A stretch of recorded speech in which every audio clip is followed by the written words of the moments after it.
Morgen, meine Damen und Herren, zum zweiten Tag unserer wichtigen Konferenz. Wir hatten nicht nur gestern Minister, Staatssekretäre, hochrangige Gäste, wir haben sie auch heute. Stellvertretende Innenminister, Staatssekretäre, die uns wieder begleiten und am heutigen Tag, wir haben als Highlight den höchsten Repräsentanten aus der Europäischen Union, den Kommissar für Sicherheit, der höchste Repräsentant, den wir zu diesem Thema bekommen können bei uns. Und daneben auch viele hochrangige Vortragende und Diskussionsteilnehmer, auf deren Beiträge wir uns schon sehr freuen. Wir hatten gestern einen sehr spannenden Tag, wo es in der politischen Diskussion um die Grundsätze ging, wo wir versuchten herauszufinden, wo sind denn unsere Werte und wer sind wir im Zusammenhang mit unseren Werten. Und heute gehen wir zu einzelnen Feldern ins Detail. Heute überlegen wir uns, wie kommen wir denn in den einzelnen Bedrohungsfeldern, die es gibt, weiter, und am Schluss sollten wir eine Idee davon haben, was sind denn jetzt die nächsten Schritte, die getan werden müssen, denn letztlich dient auch diese Veranstaltung und diese Konferenz sowie unser ganzes Bestreben in der Arbeit, in der inneren Sicherheit dazu, dass wir Voraussetzungen schaffen, dass man in Frieden, Sicherheit und Freiheit selbstbestimmt leben kann in Europa. Das ist unser großes Ziel, und um dieses Ziel zu erreichen, ist das, was wir heute tun, ein wichtiger Beitrag. Ich wünsche uns allen gute Erkenntnisse für den heutigen Tag, in einen spannenden Verlauf der Diskussionen, und bedanke mich schon jetzt bei Willi Sandrieser und seinem Team, die all das organisiert haben. Und ich weiß, was dahinter steckt und wie viel Arbeit er investiert hat in den letzten Wochen, diese große Zahl an wichtigen Repräsentanten hier auf die Bühne zu bekommen, in die Diskussionen zu bekommen. Das war ein schweres Stück Arbeit. Danke für diese Bemühungen und viel Erfolg.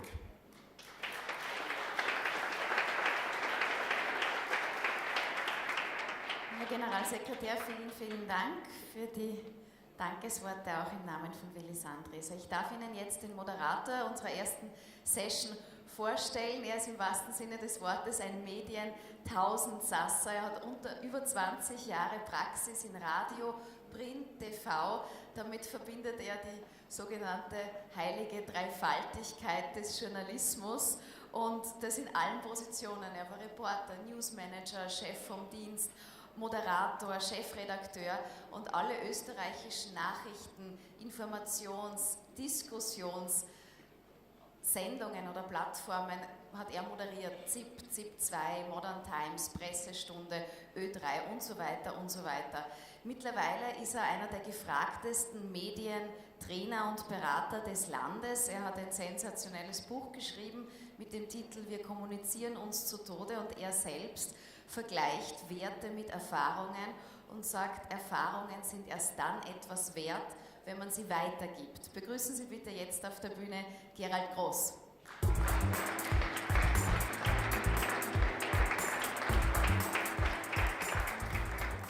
Vielen herzlichen Dank und einen wunderschönen guten Morgen, meine sehr verehrten Damen und Herren. Danke für diese charmante Begrüßung und Einleitung, was man da über sich alles lernt und erfährt und woran man wieder erinnert wird.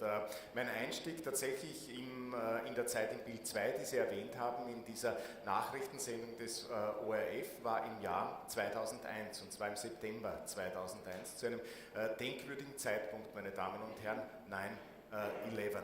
Und das war natürlich eine Zeitenwende, das war eine gewaltige Zäsur, nicht nur für die Berichterstattung, aber natürlich auch für uns auch. Und Terrorismus war plötzlich präsent, er war bedrohlich, aber er war immer noch weit weg. Und es hat nicht lange gedauert, dass der Terrorismus, dass der Extremismus näher gekommen ist und letztlich auch Europa erfasst hat. Und immer wieder musste ich dann in meiner Zeit als Berichterstatter, als Moderator auch verschiedener Nachrichtensendungen über terroristische Akte informieren und berichten, meine Damen und Herren. Heute in dieser ersten Session geht es um das Thema Werte. Es geht aber vor allem um die Frage, welche Herausforderungen durch Extremismus und Terrorismus ergeben sich für unsere Werte, ergeben sich für Sicherheit und Freiheit in Europa, für die europäische Lebensweise ganz insgesamt. Und Und welche Formen des Extremismus sind es denn,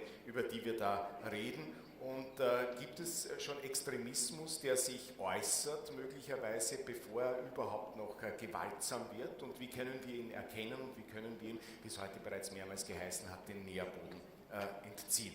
Wir wollen also über Ursachen für Extremismus und Radikalisierung diskutieren. Wir wollen über Prävention reden, aber vielleicht sogar über mehr als Prävention, nämlich über die Gestaltungsmöglichkeiten, die wir haben in Europa für Gestaltungsmaßnahmen in der Gesellschaft insgesamt. Und wir wollen darüber reden, wie wir durch eine Förderung unserer Werte möglicherweise Radikalismus und Extremismus und Terrorismus den Boden entziehen können. Vor allem aber auch darüber, welche Werte es überhaupt sind, ob es die richtigen Werte sind und wie wir sie vermitteln und ob wir sie ausreichend vermitteln. Es ist auch mir eine große Ehre und eine große Freude, den Kommissar, der in Brüssel für Sicherheit und Terrorbekämpfung zuständig ist, herzlich willkommen heißen zu dürfen in Wien. Ein bisschen ist ja auch ein weinendes Auge dabei, das muss man an dieser Stelle auch sagen, weil er ja der letzte britische EU-Kommissar sein wird, den wir heute hier haben, und ich glaube auch an dieser Stelle dürfen wir das sagen. Es tut uns leid um Sie persönlich und es tut uns leid um die Briten, das ist einfach so. Julian King war, bevor er zur EU-Kommission gekommen ist, britischer Botschafter in Frankreich. Davor war er in der britischen Regierung auch war zuständig im Außenministerium und im Ministerium für Nordirland für auch Sicherheitsmaßnahmen. Höhepunkt oder ein Höhepunkt seiner Karriere war wohl auch die Tätigkeit als Botschafter in Nordirland. Das war damals der berühmte, in Irland, das war damals der berühmte Besuch von Königin Elisabeth in Dublin. Es war der erste Staatsbesuch, glaube ich, im Jahr 2011 und er wurde dann 2014 auch zum Ritter geschlagen und deshalb ist es mir eine große Ehre, Sir Julian King bei uns herzlich in Wien willkommen heißen zu dürfen. Warm welcome in Vienna. It's a great pleasure to ask you welcome.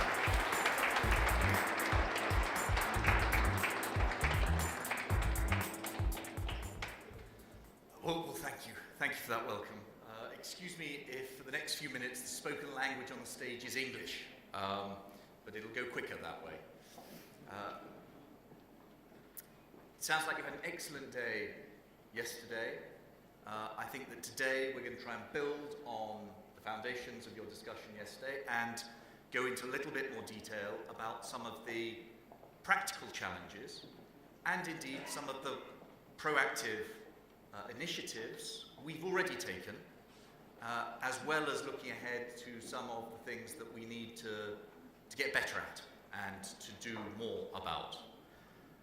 I'm honoured to be speaking on the same platform as some very important experts on these subjects, including Mrs. Darshan Leitner, who does such excellent work on challenges of terrorism and indeed the safeguarding of the rights of victims. So, we're reflecting on terrorism and extremism in relation to our common values. Now, these are issues that we all know affect us in Europe deeply. Witness the many thousands who have been directly affected by horrific attacks which have taken place over the last few years across our countries. In response to the challenge posed by those who advocate violent extremism, we've found ways to work better together to protect our citizens and to safeguard those shared values that unite us of democracy, freedom and the rule of law. Those values are the foundation stone of the European Union, as we all know, born out of the ashes of war cherished by European citizens who've enjoyed now more than 7 decades of peace and stability. And when those values are threatened, it is absolutely imperative that we respond, that we act, as we have been, against those who seek to challenge those values our way of life. And it's an important qualifier that we think about the challenge wherever it comes from. When a European thinks of terrorism, the chances are that they think first of jihadi-based violence and of Daesh in particular. It's entirely understandable given the attacks of recent years.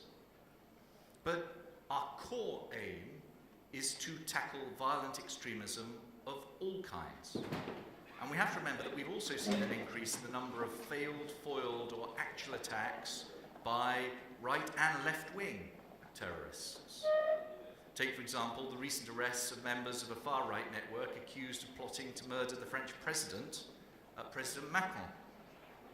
There may be differences in ideology, but these extremist groups can feed off each other, including in terms of the methodology that they use. We need to break that cycle of violent extremism.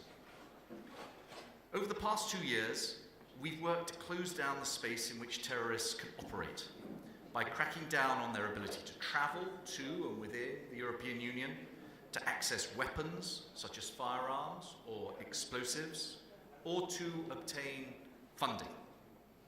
We've worked to better protect our public spaces by providing funding and bringing together actors from both the public and private sectors to share experience and best practice. We've enhanced security at our external borders so that we know who is coming in and out of our shared space. To do this, we've strengthened the Schengen Border Code to allow for systematic security checks of all travellers coming in and out of our shared space. An entry-exit system will reinforce border checks for third country nationals.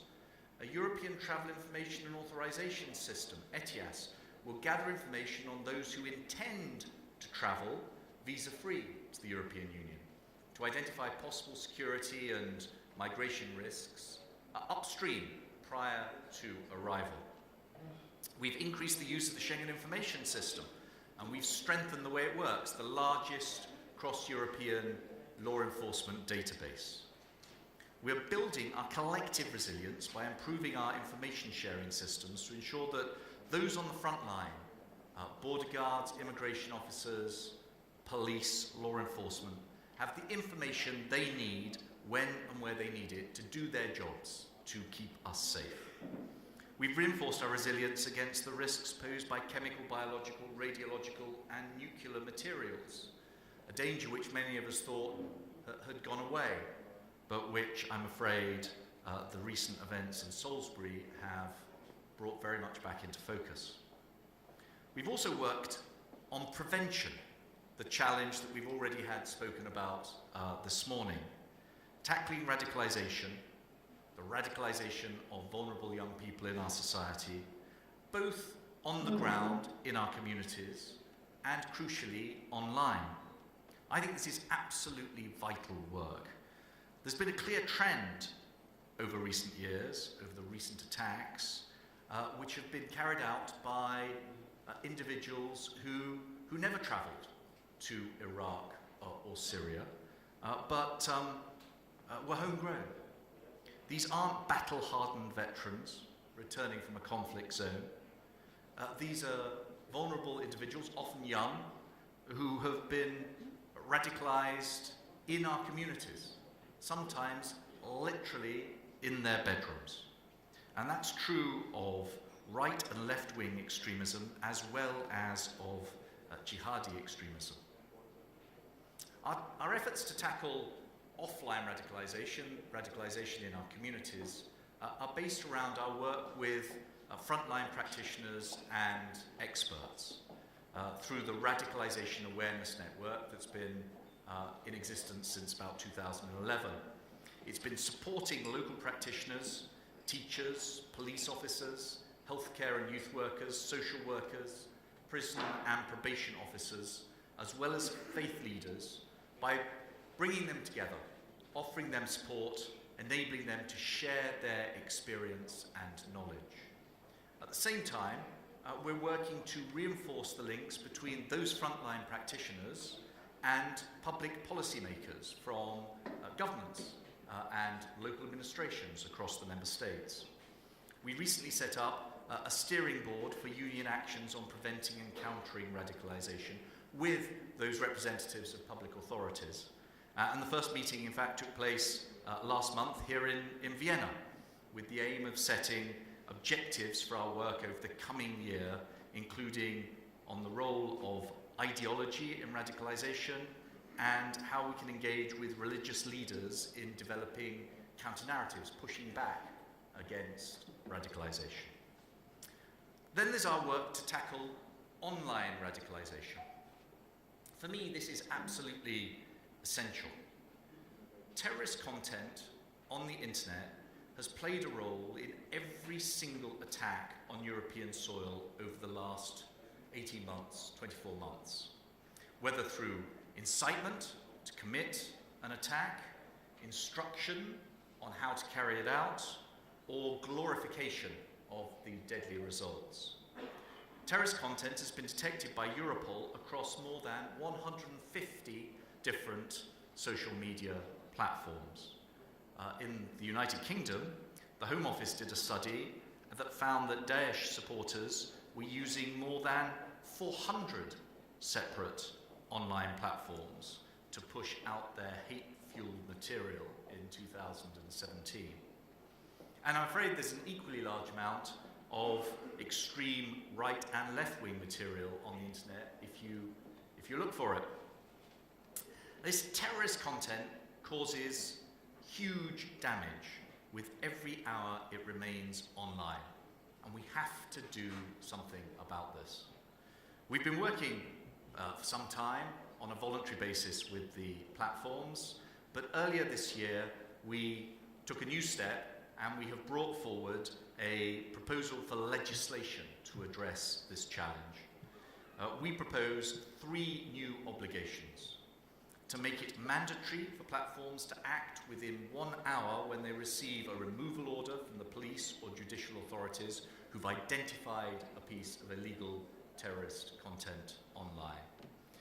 Secondly, if a platform is being used to spread terrorist content, then it will have an obligation to make use of proactive measures to detect that content and prevent it from appearing or reappearing, with clear rules and safeguards.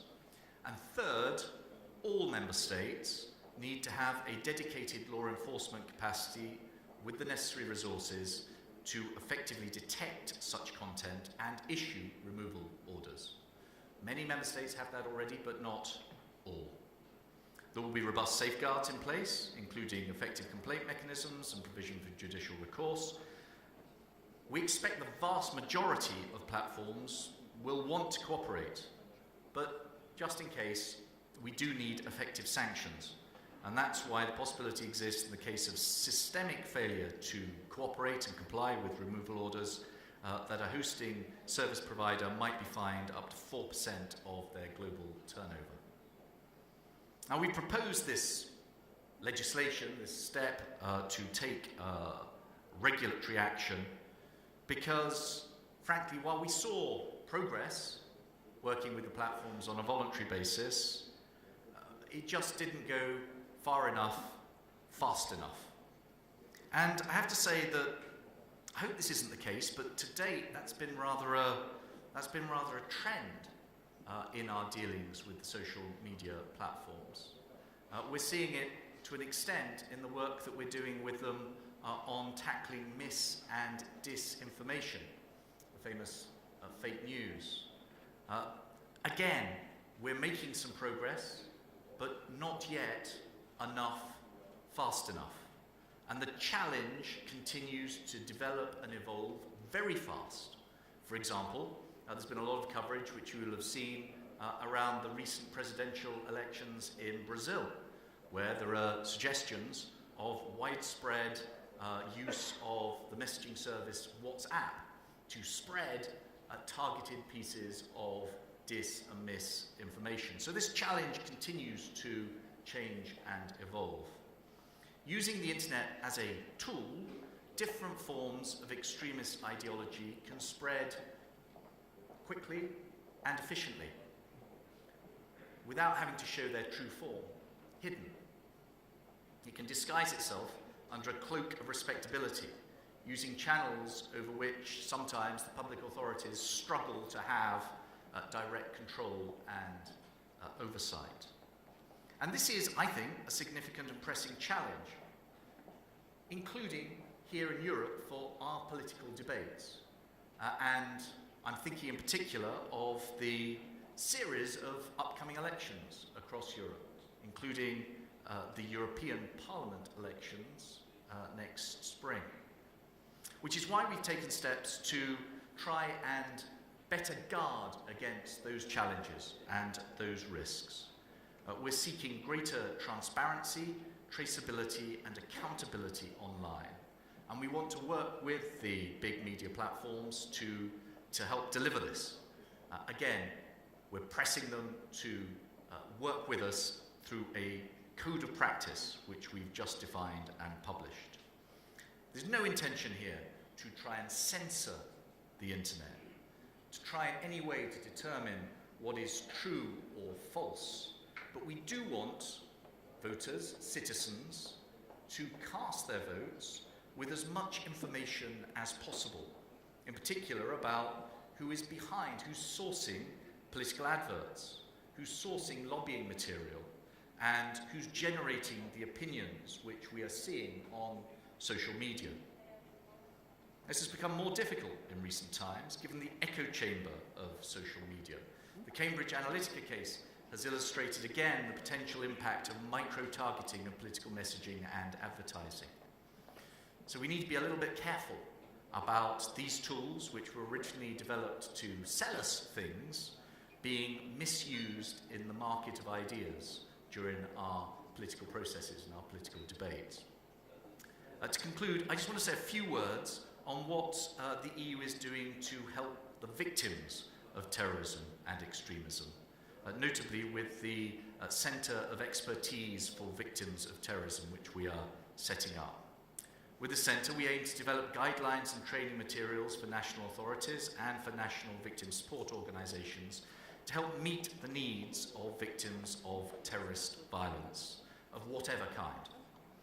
It will also act as a hub of expertise, and we hope it will help enable more effective cooperation between Member States and Member States victims' associations.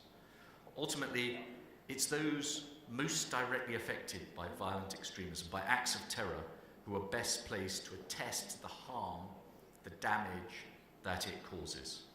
We're working hard as we can, to prevent such harm from happening and to help those affected when it does. I thank the Austrian presidency again for organising this event and for having this important discussion this morning about what we're doing, but also what more we need to do. Thank you very much for your attention.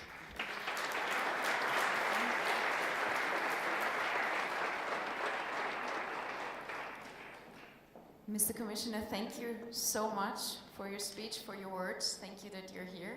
Meine Damen und Herren, ich darf jetzt kurzfristig übernehmen, weil Herr Groß momentan von unserem Sanitäter betreut wird, aber ich glaube, es geht ihm in Kürze wieder besser. Sie brauchen sich keine Sorgen machen. Nehmen Sie einfach mit mir kurzzeitig noch Vorlieb hier auf der Bühne. Ich darf unsere nächste Input-Referentin vorstellen, eine sensationelle Rechtsanwältin, ein Vorbild für mich.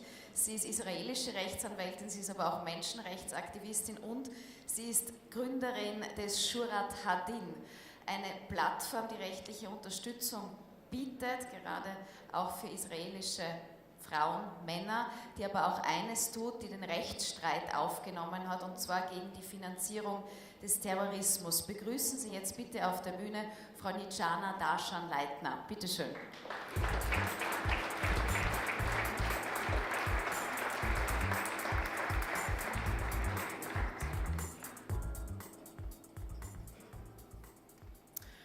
Good morning. I came from the Middle East, a place where the fires are burning, a region of the world that hate and extremism are causing violence and instability.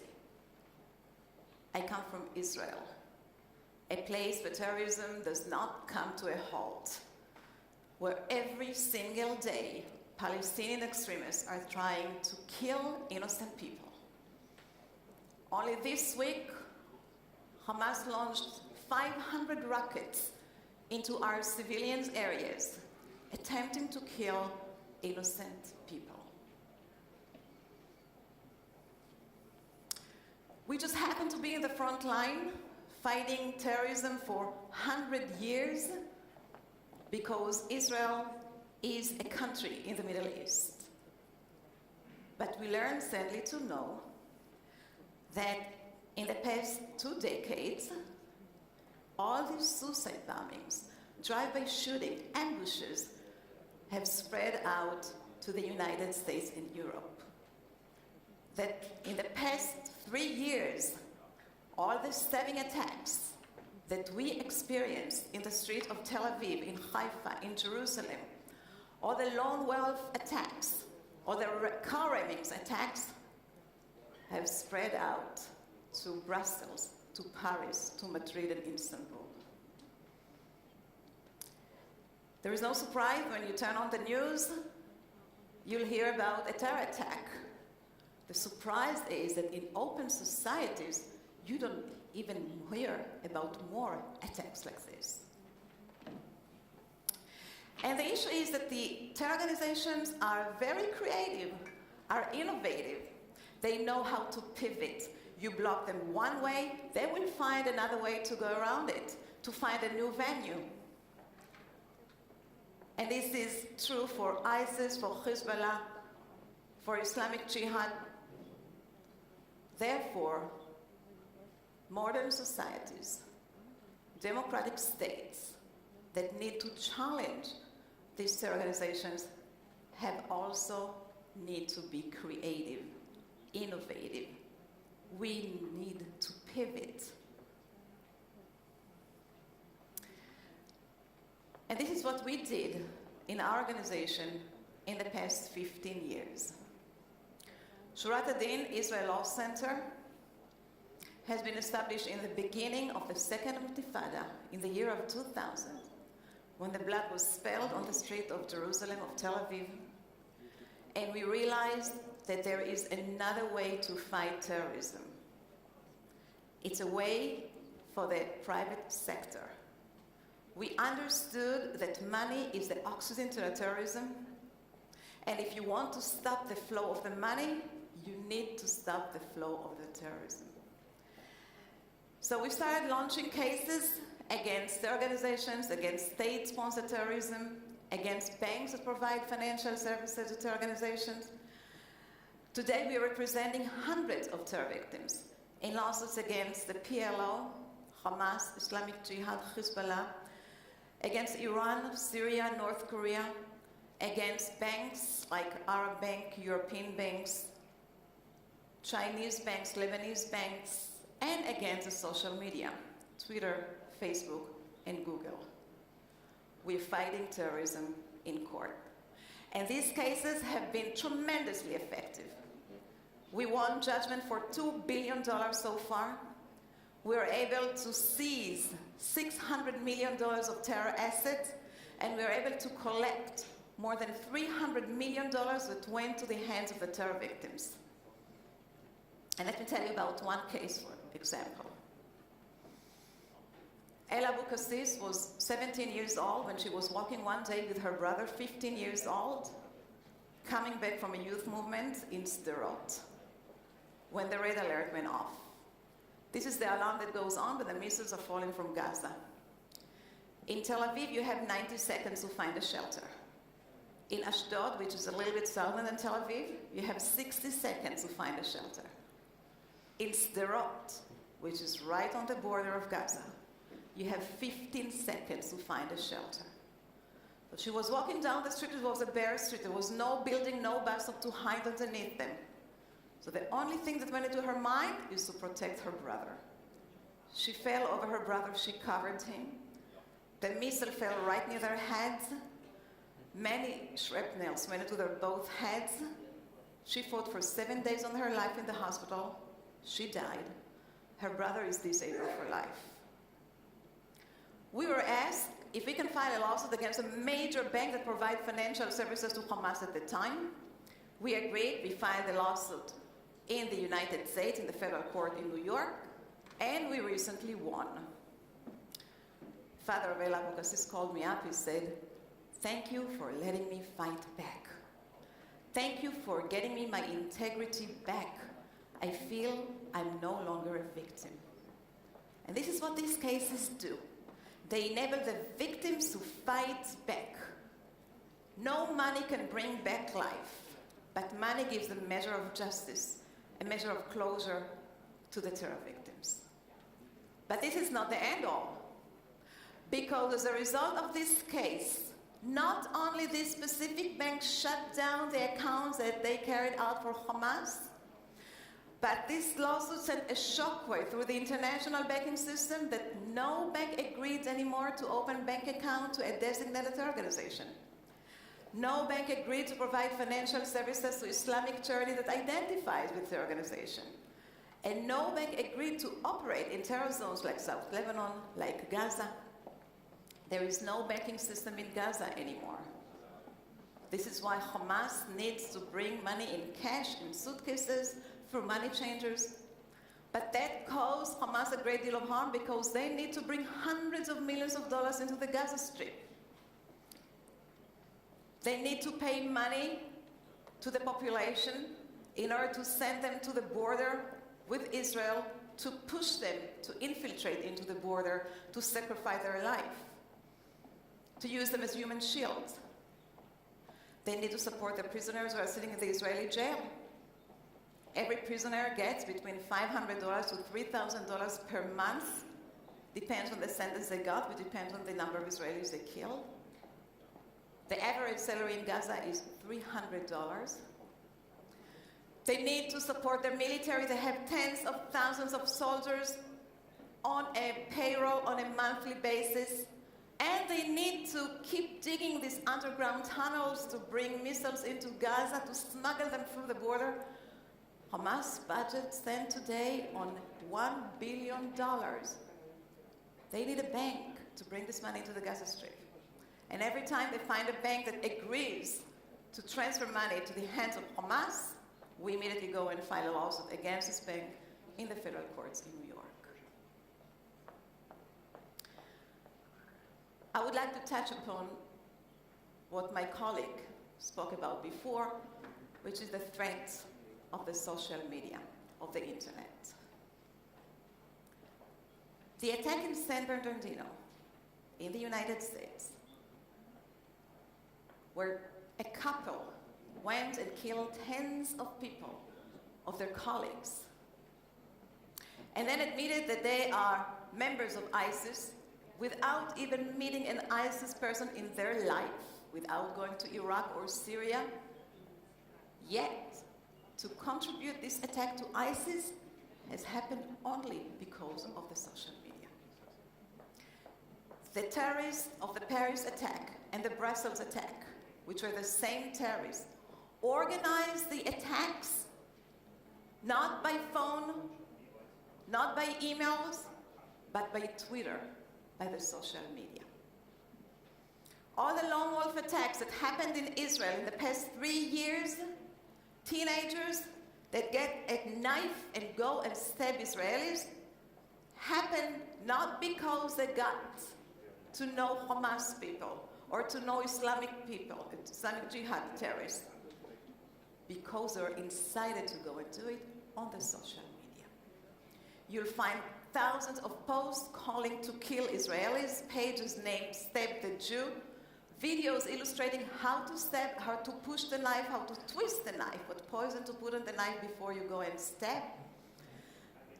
And as my colleague said before, they all have Facebook pages, all these terrorists. And after they go and stab, you will find hundreds of glorifying posts encouraging others to follow them. In Israel, all this incitement went on Facebook, because Facebook is the most popular social network among the Palestinians. to the extent that our Prime Minister Benjamin Netanyahu called this recent wave of terrorism the Facebook Intifada. But he not only called it this way, he urges ministers to go and meet with officials of Facebook to urge them to take this incitement down. But Facebook refused. Facebook said they're only a neutral bulletin board. They are not involved with the content, they are not involved with the users, and they are not taking a stand in the Israeli-Palestinian conflict. So we decided to take Facebook to court. And to do that, we initially wanted to bring an injunction against Facebook in New York. We gathered as many plaintiffs as possible. We wanted to keep this case as long as possible in the court. We launched a campaign. Within 3 days, we got 20,000 Israelis joining this lawsuit. We launched a campaign on our Facebook page and went and filed the injunction against Facebook in New York. The injunction was twofold. One, that Facebook will turn down this incitement. But the second, that Facebook will be proactive, that they will monitor these deadly words and take them down. And we claim that Facebook has the tools, they have the algorithm to do that.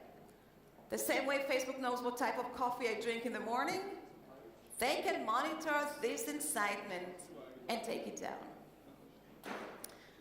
Facebook filed a motion to dismiss.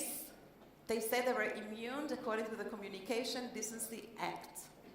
This is a law that Congress legislated in 1996 to keep the internet open.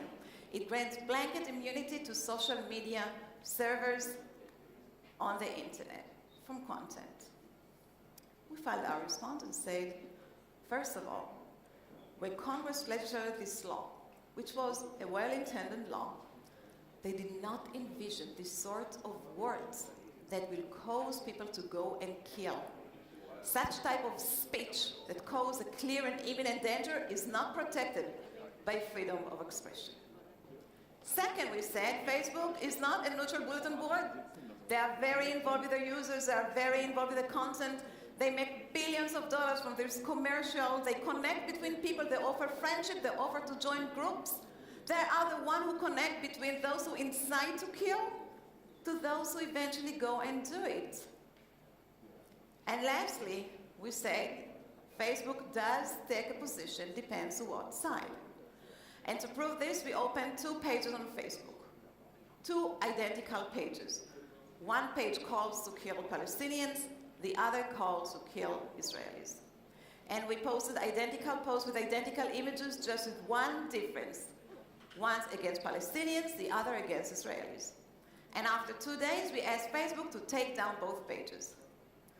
Facebook immediately took down the page that calls to kill Palestinians. They sent us a firm message saying that they checked the page and it does not fit their community standards.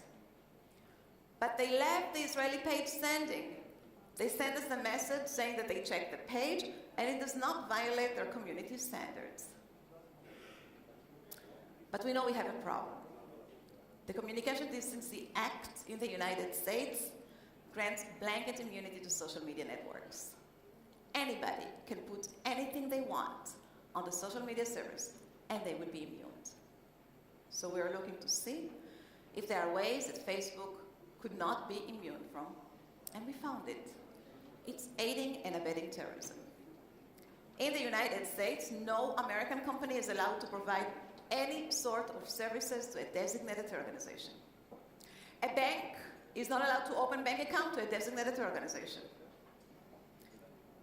Facebook is not allowed to provide a platform to Hamas to spread out their propaganda, to send out their ideology, to recruit militants, to incite people to come and carry out the attacks.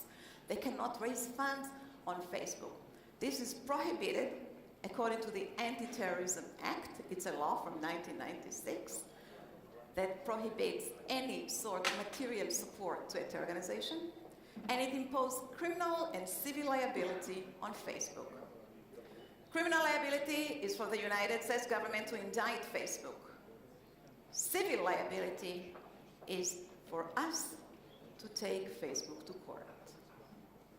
So we gathered 5 victims that were killed in Israel in the past in the recent wave of terrorism, and filed a lawsuit against Facebook in New York for $1 billion.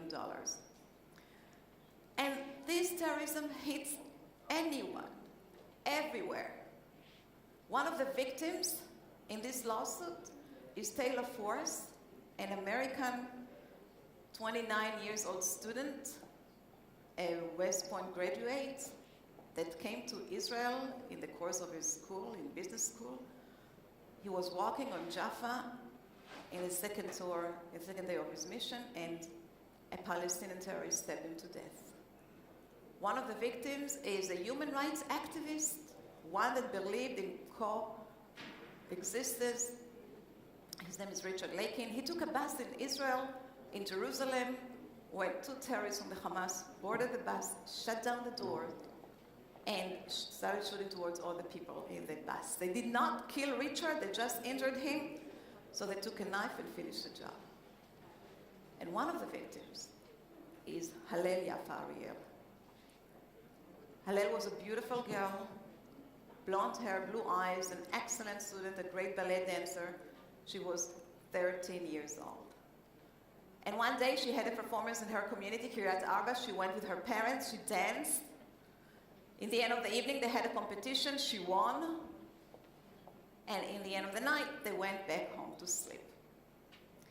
She didn't have school the next day, so she stayed in bed when her parents left to work. And then a terrorist from the nearby village entered the community. He did not do it through the front gate. He made a cut in the fence that alerted the security services. They came riding on their jeep looking for the one who infiltrated the community. They did not find him. He was hiding behind a bush. When they drove away, he got up. He went to the first house he saw. He tried to open the door. The door was locked. So he went through the window. He wound up in Hallel's room. He was holding a knife, and he stabbed her 17 times in her bed until she died. He was 15 years old. He had a Facebook page where before he went to stab, he posted, "Death is a right, and I deserve this right."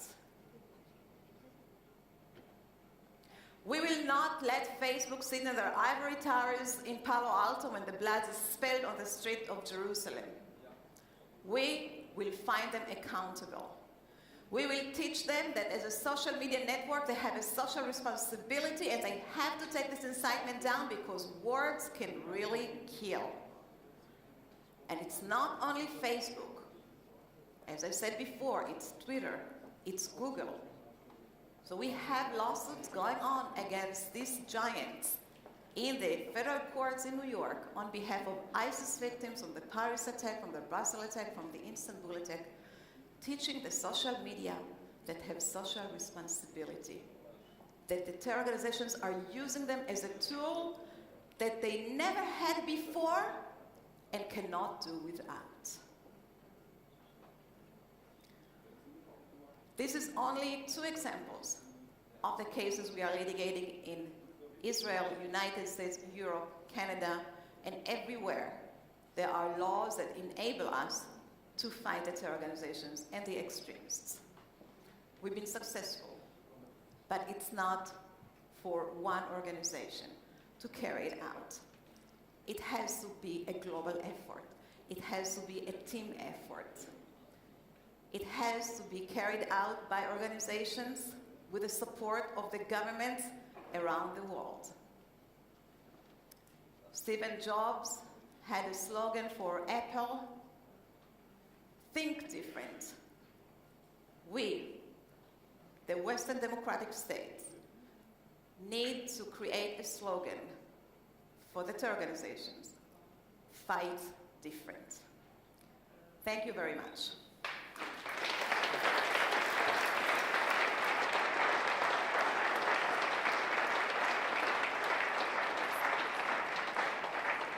So, thank you very much. Dankeschön für dieses sensationelle Statement, für diesen Insight in das, was hier im Rechtsstaat passiert gegen Terrororganisationen.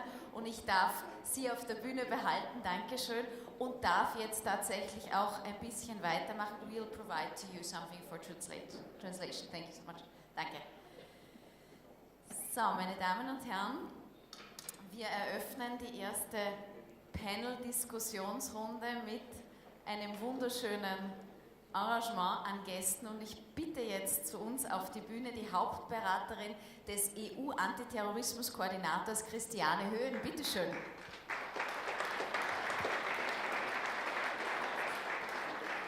Außerdem freut es mich zu begrüßen von der EU-Bürgerinitiative Stopp Extremismus Sebastian Reimer. Schönen guten Morgen.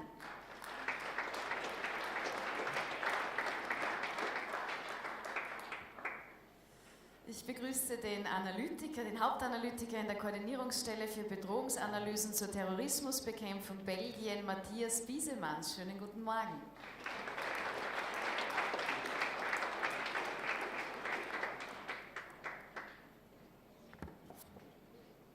Ja, und ein österreichischer Kapazunder auf seinem Gebiet. Viele von Ihnen kennen bestimmt sein Buch Bestie Mensch. Heute ist er hier, einer der angesehensten Kriminalpsychologen unseres Landes. Ich nenne ihn den Klaus-Maria Brandauer unter den Kriminalpsychologen. Thomas Müller, bitteschön.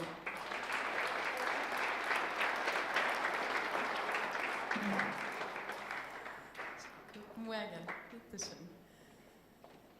So, ich würde Sie jetzt alle um ein Opening Statement bitten und dann gehen wir in die Diskussion. Und lieber Herr Reimer, Sie waren ja gestern schon da und haben gesprochen über eine eigene Richtlinie, die man einrichten könnte. Heute würde mich interessieren, nach den Vorträgen, die Sie gehört haben, vom Herrn King, von Frau Daschana, was ist Ihr erster Input, Ihr erstes Statement? Wenn es um Online geht, dann ist das, glaube ich, Ihre Thematik. Ich darf mich sehr herzlich bedanken bei den beiden Vorrednern und bei der Vorrednerin. Ich muss ganz ehrlich sagen, mir sind da zum Teil die Tränen gekommen und ich kann das nur unterstreichen, Hate Speech ist das allererste, wo wir ansetzen müssen. Wir haben auch, also das ist genau diese besagte Richtlinie, es sind 40 Seiten, eigentlich ready to publish im Amtsblatt der Europäischen Union. Und ich glaube etwas, also ich habe die Frau Daschan-Leitner erst heute hier kennengelernt, ich glaube, das wäre ein Rechtsinstrument, das ihr sehr gut helfen könnte in ihrem Kampf gegen Extremismus. Es steht nicht zu Unrecht der Kampf gegen Hate Speech an allererster Stelle. Ich habe gestern schon erwähnt, die Leistung dieser Richtlinie oder das Wesentliche dieser Richtlinie ist, dass wir eine genaue Definition von Extremismus haben. Das sind 27 Fälle. Das teilt sich auf einerseits in extremistische Handlungen selbst und da mag ich auch wieder replizieren auf dieses Fight Different, ja, oder Think Different. Es ist nicht nur die extremistische Handlung, die wir hier definieren, sondern es ist auch die Unterstützung der extremistischen Handlung.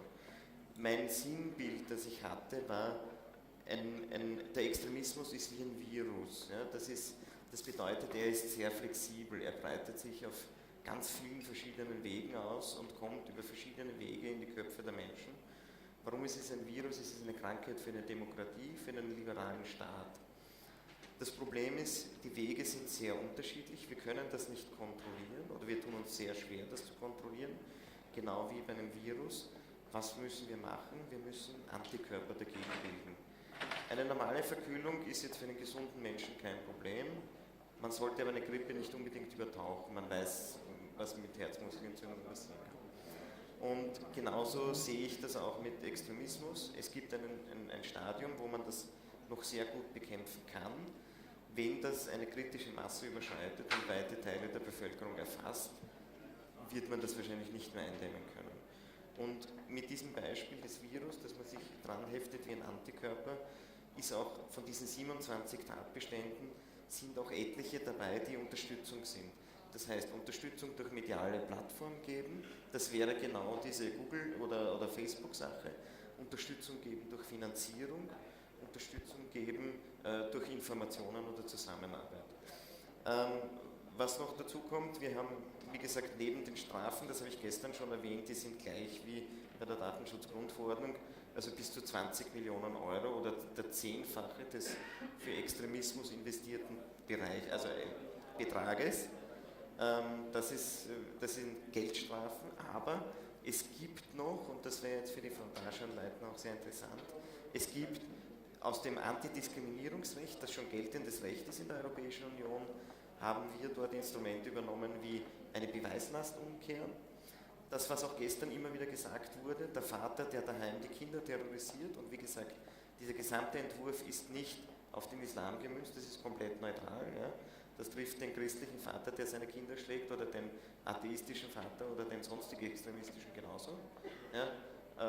By the way, nicht nur den Vater, ich meine zu 99,9% sind das Männer wahrscheinlich, aber es trifft jeden Menschen, der seine Familie terrorisiert und zum Beispiel durch Gewalt die Annahme von Arbeit verhindert von Familienmitgliedern, die das Wählen eines Ausbildungsweges verhindert, das Wählen einer Partnerschaft. Ja.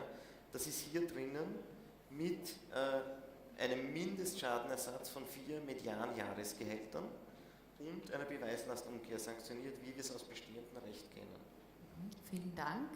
Wenn wir jetzt bei Ihrem Symbol bleiben des Virus und der Analyse, dann möchte ich gleich zu Ihnen kommen, lieber Herr Biesemann, natürlich als Analytiker, Ihre Bedrohungsanalyse zum Thema Terrorismus, Extremismus. Kann man einen Virus stoppen, indem man ihm Angst macht durch Recht? I will switch to English if I might. Well, actually, I would like to start maybe by making reference to right-wing extremism. So I think participants here at this conference agree upon that right-wing extremism as well as left-wing extremism and their violent offshoots are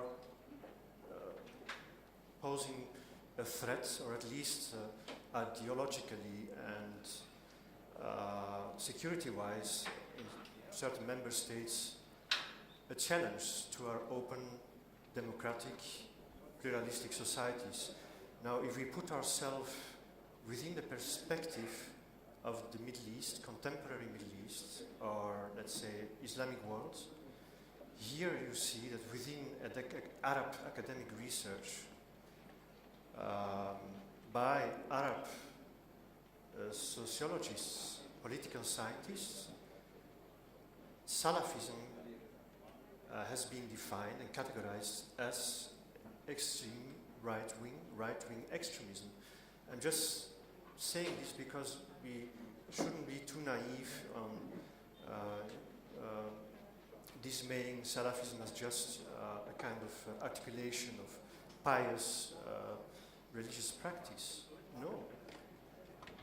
In the study and research within the Muslim world, Salafism has been defined as an equivalent of what we know since many decades in Europe, right-wing extremism and violent extremism. It's the same in the Middle East. Salafism is categorized as right-wing extremism. So also in Europe, we should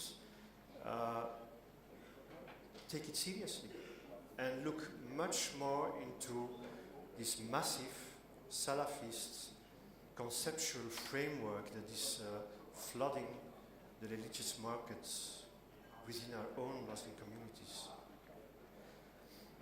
This is really a problem. There is too much of unawareness on the conceptual framework of Salafist preaching and textbooks, such as it has been developed mainly since the second half of the 20th century, mainly by Wahhabi Saudi scholars.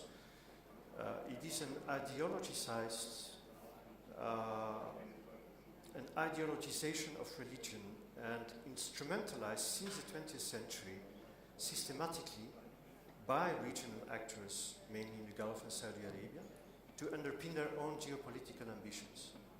So we noticed, suddenly we got shaken up, awakened with the so-called Wende revolutions, civil in the beginning, Pacific revolutions in the Middle East. Very quickly they became Salafized because of a well-organized Salafi preaching machinery originating within the Saudi Arabia and the Gulf to sectarianize, militarize, jihadize these civil revolutions in the Middle East. The same actually, it's not innocent, it's very powerful. At the same time, I did a survey on the consumption of Salafist religious outputs in Belgium specifically, but also in the neighboring countries. We see that because of this huge machinery of Salafist textual and visual outputs, mainly from Saudi Arabia, the religious market in Europe has become completely confiscated and dominated by this conceptual framework and textual outputs. You have to be aware that the Salafi and jihadist ideology, they use exactly the same classical referential texts, exactly the same Wahhabi conceived conceptual principles, exactly the same scholarly references.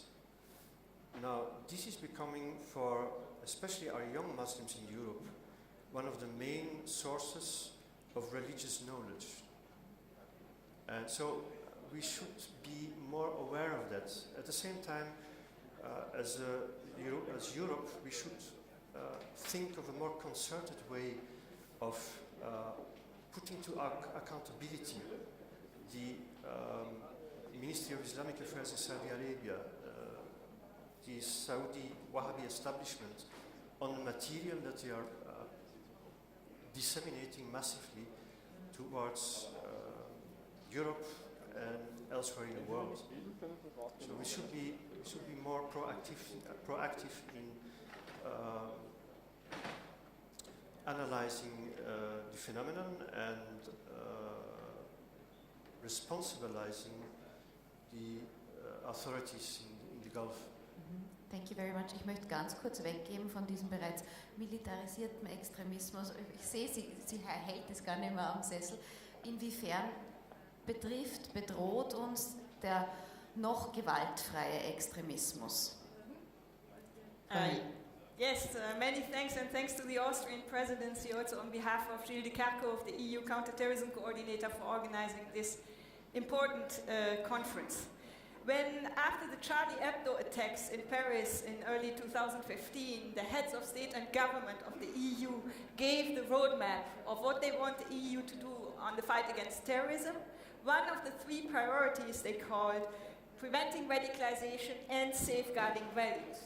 And they called for the development of communication strategy to promote our values, to promote tolerance. So this conference is really at the heart of what the heads of state and government wanted. And one of the key messages, and also Mr. Santrisa has already said it this morning, is that part of prevention needs to start very early and needs to be shaping the debate in the society. And at a policy level, we agree on this. For example, ministers of education have adopted a declaration a few months ago where they commit to teaching values in schools, also as part of preventing radicalization and inclusion. So on the policy level, we all agree, but as we heard yesterday, it's really the challenge now to put it into action. And I'd like to mention two challenges that we see in this context. One is ideology and one is policy such as education and employment, which can also help. Now, ideology is the area of prevention of radicalization that we have not yet addressed enough. The heads of state and government last year said that we needed to do so, also a high-level expert group on radicalization. In the past, the EU has shied away from addressing this as it's politically sensitive. But as Commissioner King said, we have now started to discuss it. We have to move between the traditional debates, what kind of role does ideology play in radicalization, because it's clear it's playing one role. It's one factor of many, and so we need to address this as well, and I'm very aware that this is complex and sensitive. Now, it would be wrong to say that terrorism has everything to do with Islam. But it would also be wrong to say that it has nothing to do with certain interpretation of Islam. The citizens don't believe it, and this political correctness also doesn't help those within Islam who want to get rid of the extremist sect. A recent study by Hakim El-Kahoui of the Institut Montaigne in France, which is called the Islamist Factory, explains a bit what Matthias has said. It explains the triumph of Salafism over the past years and decades in Europe and its impact. Now, Salafi ideology rejects our values, such as the rule of law, equality. It promotes a break with society. It has a negative impact on integration, on inclusion, and the other, be it non-Salafi Muslims, Jews or Christians, are being rejected. And it's regarded as a breeding ground for radicalization. On the internet, and Matthias has said it, it has become a key reference material for European Muslims. Third states heavily influence the European Muslim communities, the imam training, the financing, the representative bodies, as we heard yesterday on the panel. And also there are some falsified versions of the Quran with jihad as a sixth pillar, which are being promoted around the world. So for us as policymakers, it's important to get a better understanding. And all this also leads to right-wing radicalization, hence a vicious circle which needs to be addressed. Now what's interesting is that a number of member states have taken initiative on the organization of Islam. For example, in Austria, you have a law that prohibits external financing. In Belgium, they have done lots of studies and also initiatives towards some third countries. In Germany, they have the Islam conference. So what would be interesting for us is to compare experiences and see what can be done. It would be important to empower European Muslims who want to get rid of the sect, and we've heard a number of voices, and support the development of a relaxed practice of Islam in Europe that's fully in line with our democratic values, fundamental rights, and the rule of law. It's important that the diversity of interpretations of Islam will be available again to European Muslims. And this report of the Institut Montaigne that I mentioned, they make a number of interesting recommendations, for example, on imam training, on a facts-based dialogue with third countries that influence Muslim communities in Europe, and on the more transparent financing. And this is an issue we need to address. It will not disappear. And so it's very good we are discussing this here. Because when we are honest, since 9/11, we've taken a lot of action against terrorism, but we are not winning. I mean, there are more terrorists today, more terrorist organizations, and more homegrown terrorists. So we have to keep working on ideology along with other aspects of prevention of radicalization.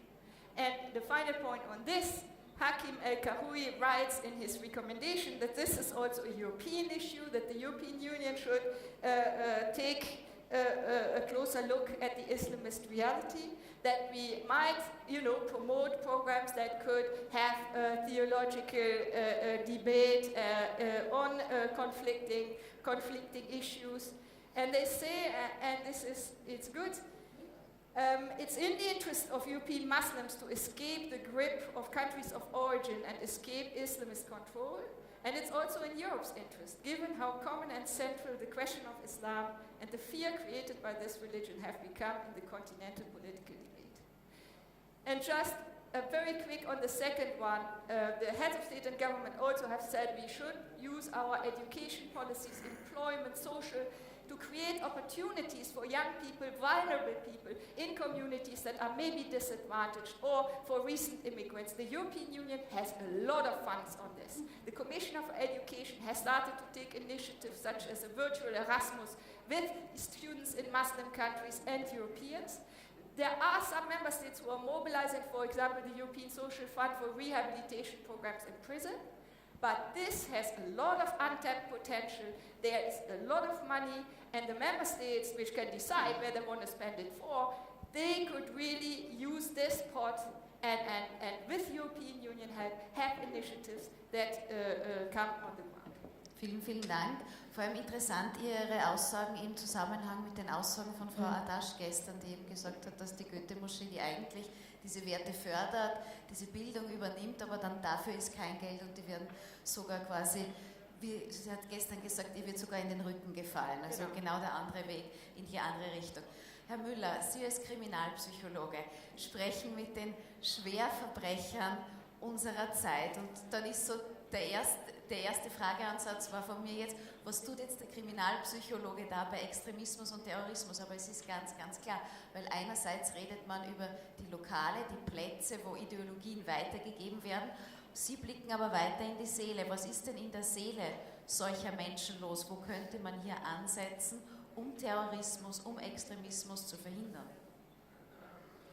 Ja, also ich bin mir auch nicht ganz sicher, was ich da tue. Aber der Chef hat mich eingeladen und hat gesagt, du hast genau 3 Minuten Zeit, eine Sanduhr, um deine Stellungnahme abzugeben, nicht so viel Zeit. Und ich glaube, ich brauche die 3 Minuten gar nicht, denn im Prinzip geht es darum, zwischen Ursache und Wirkung zu unterscheiden. Und man stellt sich natürlich die Frage, ich möchte das mit einer Frage an Sie alle beantworten. Was ist eigentlich der Unterschied zwischen einem ausgebildeten IS-Kämpfer, der einer jungen Mutter den Kopf herunterschneidet, weil sie ihre Kinder in die Schule schickt, oder einem gut integrierten Familienvater, der aus Syrien stammt und mit seiner Familie in Bern in der Schweiz wohnt und seine Töchter fördert und in die Schule gibt? Was ist der Unterschied religionstechnisch oder von der Grundlage her? Und wir müssen eigentlich sagen, gar keiner. Denn beide beten den gleichen Gott an, Allah, und beide lesen dieselben Suren aus dem Koran. Der große Unterschied ist die Interpretation. Die 5 Weltreligionen sind eigentlich alle friedlich. Aber wenn es jemand gelingt, aus dieser friedlichen Ideologie Steine herauszubrechen und ein eigenes Mosaik zu kreieren, dann kann sie sehr gewalttätig sein. Und die Grundlage dafür ist jetzt psychologisch gesehen, dass Interpretation immer etwas Vorbildhaftes ist. Und das ist auch die Krux bei all ihren Aktivitäten, die ich sehr schätze, von den juristischen und Kommunikationen einzugrenzen oder sonst irgendetwas. Warum Leute heute radikalisiert werden, ist das, was sie lerntheoretisch in den ersten 10, 12, 14 Jahren ihres Lebens mitbekommen haben. Und da können sie nicht eingreifen. Sie können heute die gesamte Europäische Union, und ich schätze die Ausführungen des EU-Kommissars für Sicherheit sehr, sehr gut, wir unternehmen enorme Anstrengungen, aber sie können heute nicht in fremden Ländern in die Ideologie und Interpretation der Religion eingreifen. Was ihnen psychologisch gesehen nur anbieten kann, ist Folgendes.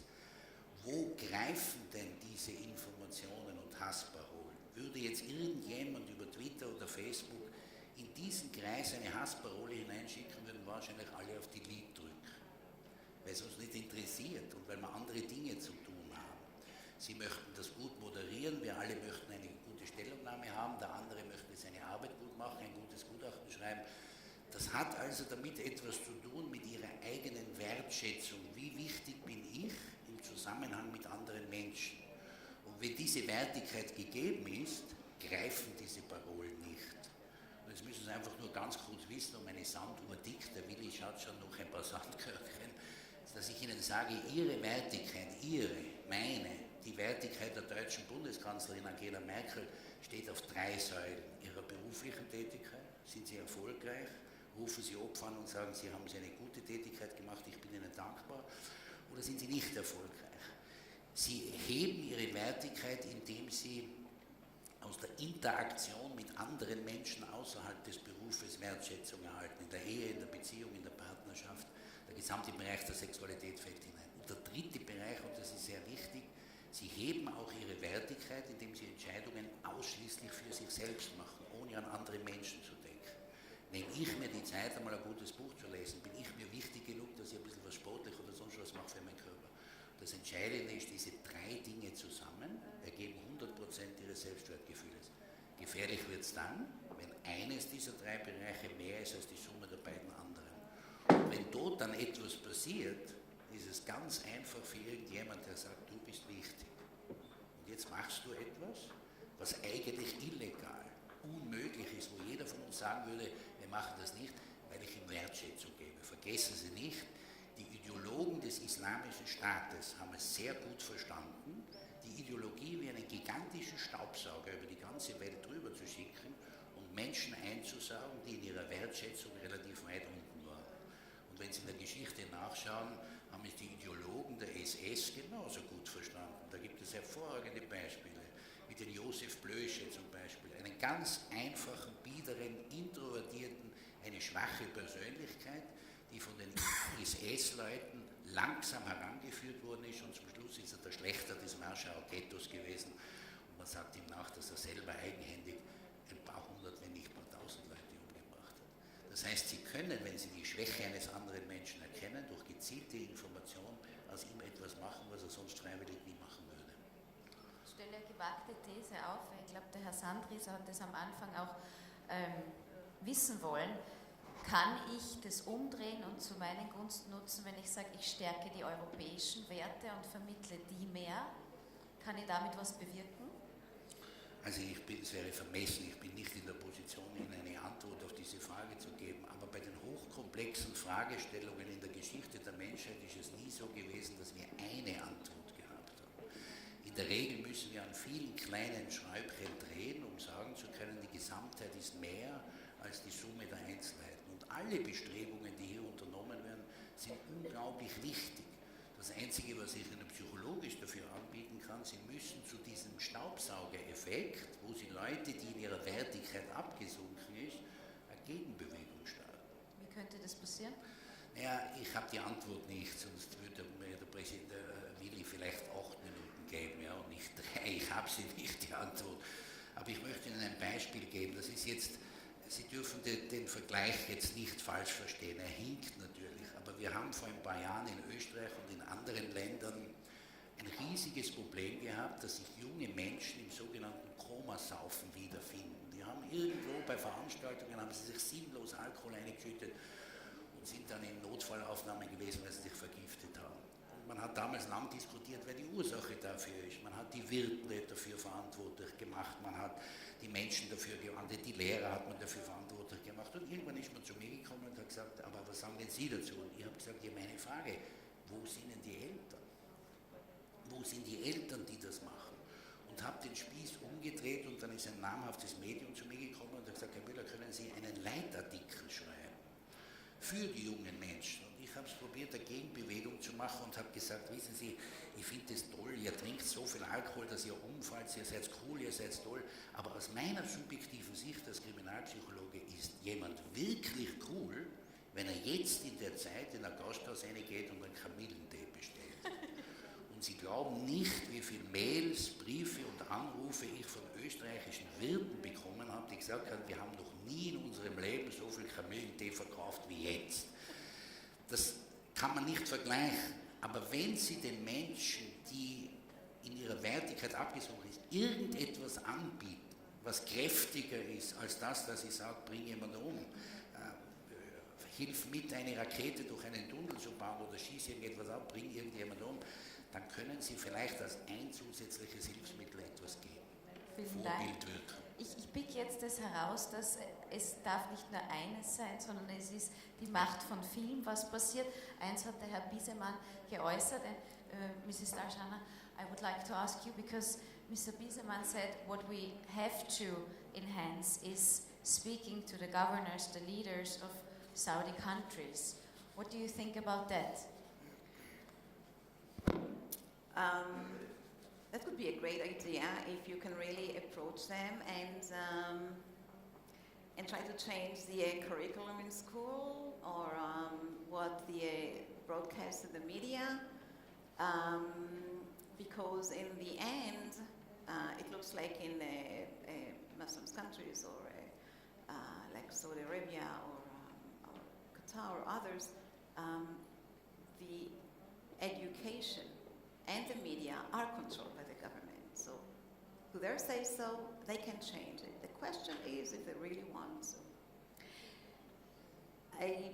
Perhaps it's not current now, but 2 decades ago, the major funders of terrorism and the major funders of extremism was Saudi Arabia, was Qatar, was Morocco. You have to find out if this attitude changed in the past years. Indeed, the Sunnite countries are now allies of the United States, are even allies of Israel, because they have one major enemy, which is Iran, which is the Shiites. They are all afraid of the nuclear development in this country. So they combine forces together. They also got hit tremendously from the terror organization funded by Iran, like Hezbollah and others. So perhaps there is a tendency or a willingness for a change in these countries. But I agree to what you said right now, that it's all about how you have been raised, what you've been taught, what you've been told throughout these years. And so here in Europe, if you want to control this message, you can, because you control the school systems, you control the media, you can take measures against those who break the law, and if there is no law like this, you can legislate a law. You can prohibit incitement to kill. You prohibit hate speech. You can. It's very complicated because then you breach freedom of expression, freedom of speech.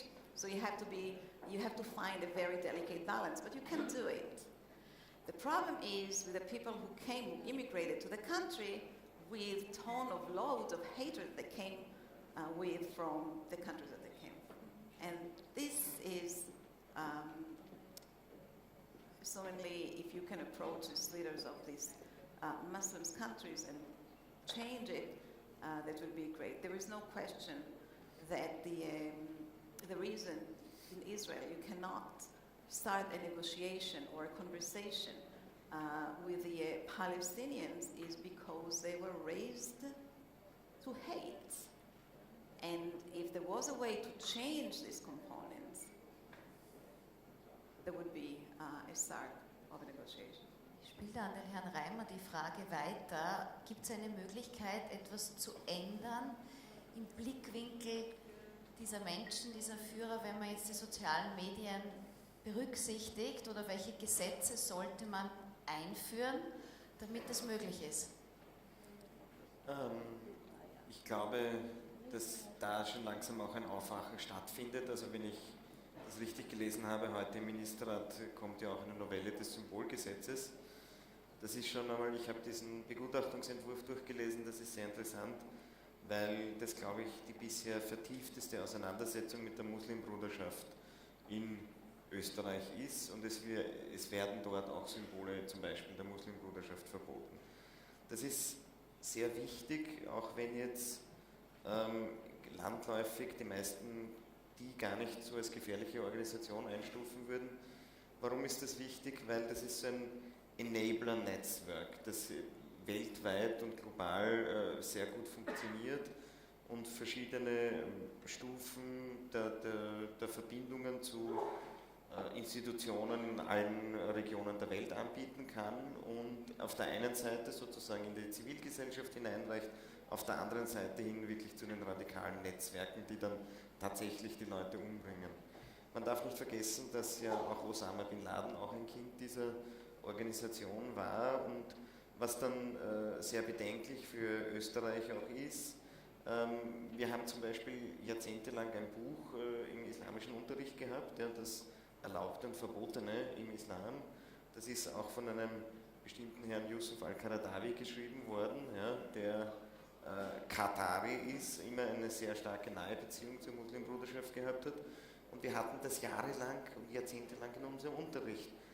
Die Konsequenz davon ist, können wir auch in einem Buch nachlesen, der Kulturkampf im Klassenzimmer aktuell gerade, ist, dass Mitschüler ihre Mitschülerinnen drangsalieren, wenn sie sich nicht islamisch verhalten. Ja, das ist die Konsequenz, die wir heute im 10. Bezirk oder in anderen Bezirken erleben.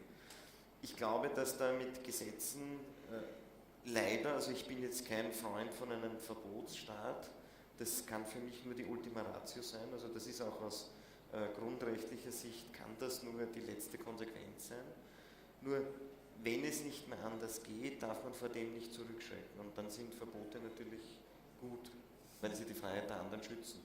Sie haben was angesprochen, was heute noch gar nicht gefallen ist, was in den Schulen passiert, dass die Schüler untereinander sich das Leben schwer machen, ich sage es jetzt einmal so, aber auch, dass die Schüler gegenüber den Lehrern in gewisser Weise auch keinen Respekt oder Anstand mehr an den Tag legen. Und wenn wir über das Bildungssystem sprechen, so wie Sie es getan haben, was verbessert gehört, frage ich mich, ob die Bildung der Eltern dieser Kinder da auch maßgeblich sein sollte, dass man da Möglichkeiten hat, um die Eltern zur Verantwortung zu ziehen. Was sagen Sie dazu, Frau? Meine Mutter war Lehrerin an einer Hauptschule in Deutschland, und es gab viele Kinder mit Migrationshintergrund, und da war eine große Rolle auch die Eltern mit einzubeziehen, dass die Mädchen eben teilnehmen können, wie Sie auch gestern sagten, mit ihrer Mutter an kulturellen Aktivitäten, an anderen Aktivitäten. So, ich glaube, die Schule ist eine große Chance, die ganze Familie mit einzubeziehen und auch zum Beispiel Sprachkurse anzubieten und eben klar zu machen, aber das liegt dann eben auch an uns, dass es eben keine Ausnahmen gibt und dass die Kinder eine Sozialisierung erfahren können, wie die anderen Kinder auch und eben geöffnet werden können. So absolut die Eltern mit einzubeziehen, ist extrem wichtig und übrigens, wenn man jetzt mehr im engeren Bereich zur Radikalisierung spricht, es gibt auch viele Mütter, deren Söhne nach Syrien gegangen sind, um zu kämpfen, die sich jetzt engagieren in den Schulen und woanders, um eben anderen Kindern zu zeigen, wie schrecklich das für eine Mutter ist, wenn die Kinder Terroristen werden, um eben an der Prävention zu helfen. Bitte, ja. If I might, just to add to the issue of education, of course education is the solution. I don't believe in prohibitions and interdictions, but here also, I mean in Europe and more specifically Belgium, France the same, Holland, our Muslim communities have for too long been neglected by policymakers, institutions, etc. So they had to organize, many of them are migrants, rather illiterate when it comes to their own religion, and they had to organize themselves. Now, if there is no one to fill in this void, it will be the proselytism organizations who have the means and the powers to fill in the gap. And this is what has been happening in Europe within our Muslim communities.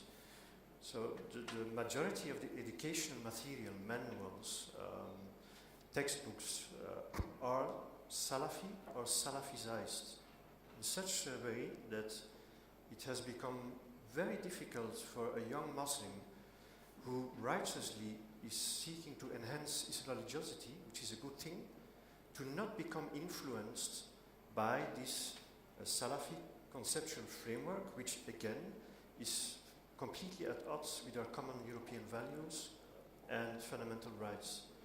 Now here, I don't believe in prohibition, but we should responsibilize also our Muslim civil society. We should responsibilize the governing boards of the local mosques. Here there is a huge task really of awareness building. Very often the governors of local mosques are even not aware that they are teaching in the Saturday and Friday classes, Quranic classes, to the little children.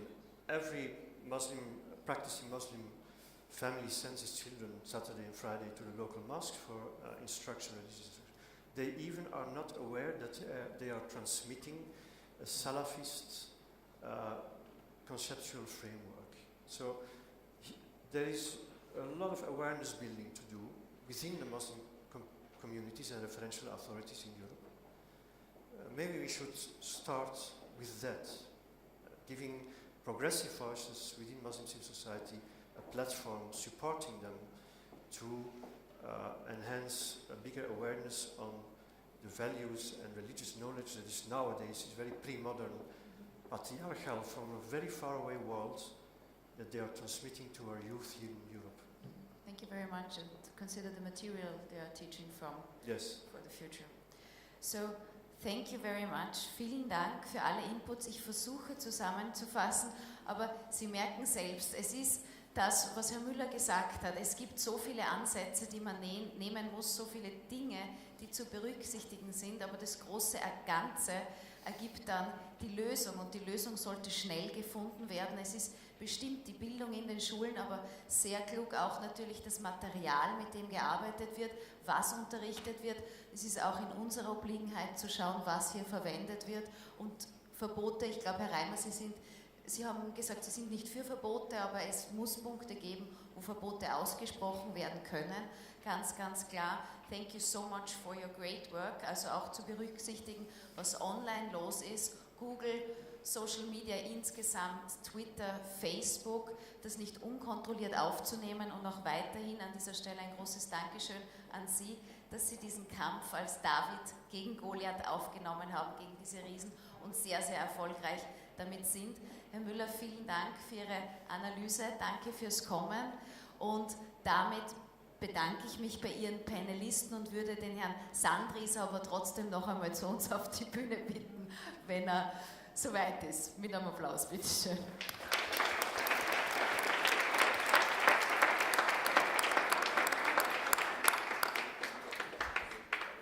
Was nimmst du mit? Du hast mitgeschrieben, mitnotiert.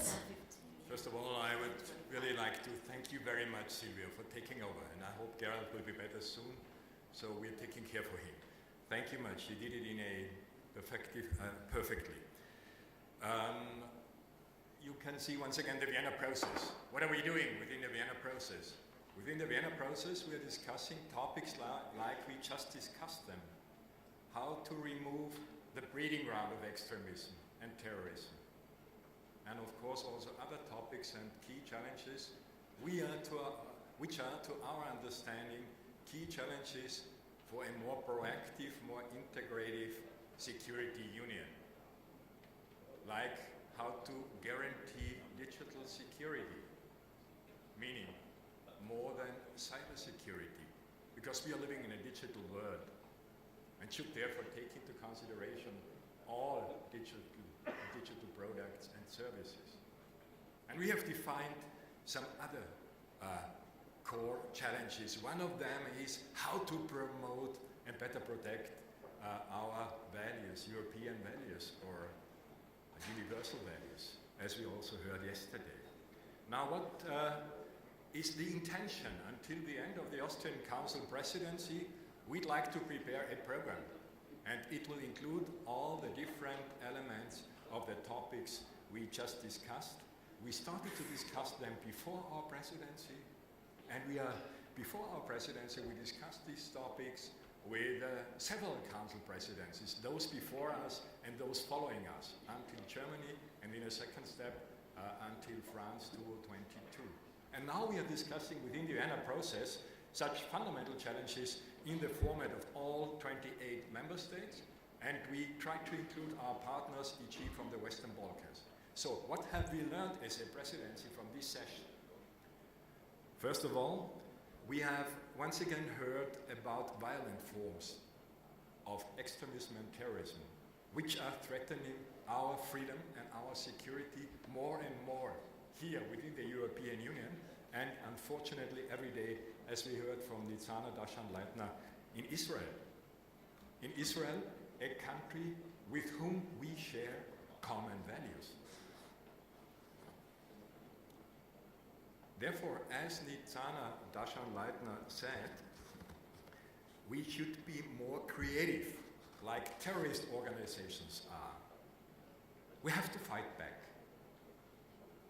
Of course, regarding proactive security policy, I would like to prevent the necessity to fight. But if it's necessary, then we have to fight back. We have to fight different. And we have to take into consideration two very important elements you mentioned: the financial flows, number one, and social media, number two.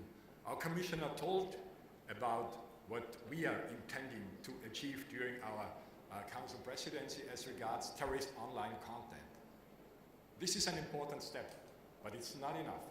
We should learn from the example you just presented regarding social media.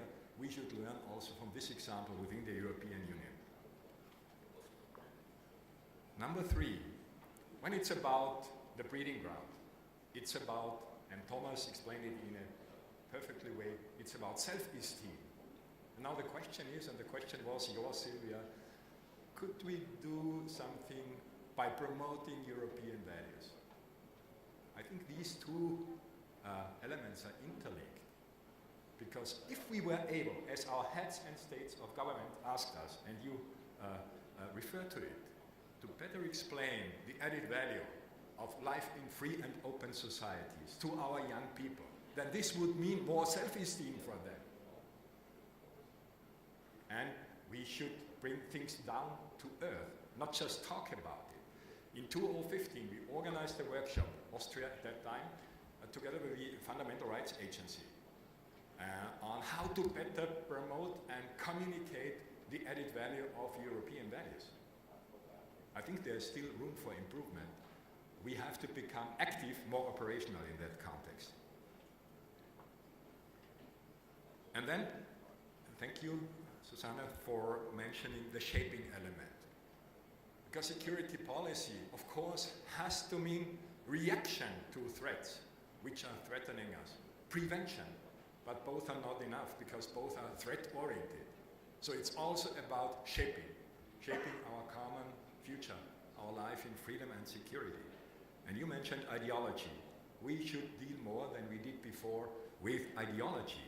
And what was very important, Mr. Biesemann spoke about it, the interlinkages between Salafism and right-wing extremism. You could also name it interlinkages between political Islam and fascism. And these are not only ideological interlinkages. If you look back to history, then you will find that there were also very practical interlinkages during the times of Second World War.